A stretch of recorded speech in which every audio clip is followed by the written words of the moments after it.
How do I start this? My heart is still breaking. Look around you at all the lives that are being taken.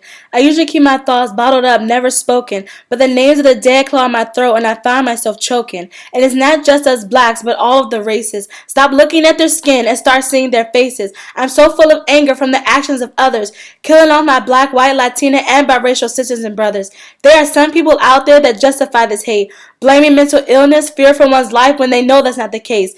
It wasn't Christianity that Dylan Roof was shooting that night. It was black bodies and faces, and he shot them out of spite. What were their last words? Were they begging for their lives, saying their prayers and wanting to tell their families goodbye? You know what? I don't want to know. But these are the questions that are on my mind. How could you sit there for an hour and commit this heinous crime? Fox 5 and E.W. Jackson claimed it was a hit on Christianity, and the church was just a place where he roamed. But A.M.E. Church is 2 hours from his home. Just because you get a black man to say it won't make us believe this was an attack on faith. The closest Christian church to him was just 20 minutes away. That's right, I Google mapped it. Why didn't you fools do the same? All of your excuses are both lazy and lame.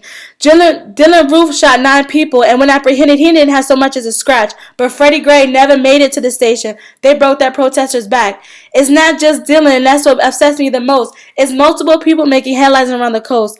Granted, I didn't start paying attention until Trayvon Martin was murdered, but the lives of Eric Garner, Michael Brown, and Walter Scott took it a step further. These men were unarmed, some shot in the back. The worst part about it, even when caught on camera, the courts still say evidence lacked. The police officers get to go home to their families on paid fucking leave, while the families of these victims bury their loved ones beside trees. Where's the justice in that? How can you see nothing wrong? I don't want to stay peaceful. I don't want to sing some song. I want to grab a bat, shove both my fists in your face.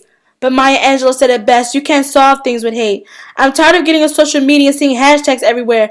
People sending prayers and love or showing support by clicking share. We can't walk down the street without our families being afraid. We can't send our kids to the playground since Tamir Rice was shot where he played. We can't swim in pools, pray in our churches, or hang out with our friends. Because with any group that's not fair-skinned, gather, I don't have to say, you know how it ends. They say those who don't know their history are bound to repeat it. Well, who the hell missed the lesson? Different stage, plagiarized script. The names have changed, but the story is still the same. Both sides killing each other, both sides holding Glocks and chains. Stop saying there isn't a problem when you know damn well there is one. The streets are covered in blood and the corpses are rotting in the sun. This issue is an infection that no one wants to address. Stop sticking band-aids on it, you're just creating a bigger mess. I know I sound angry and aggressive, but I just want this to stop. I want to turn on the TV without hearing about hate crimes or someone getting shot. I know this started out with what happened in the A.M.E. church, but this is bigger than them, so get off the high horse where you're perched. I know while I'm saying this, people are rolling their eyes. Well, I'm talking to you, the ones holding the secret hate meetings, preaching how your race is true. Newsflash, there is no true race. We all bleed the same. We all have a set of lungs and a heart, just a different package and another name. I will never understand this hate. I surround myself with all kinds of races.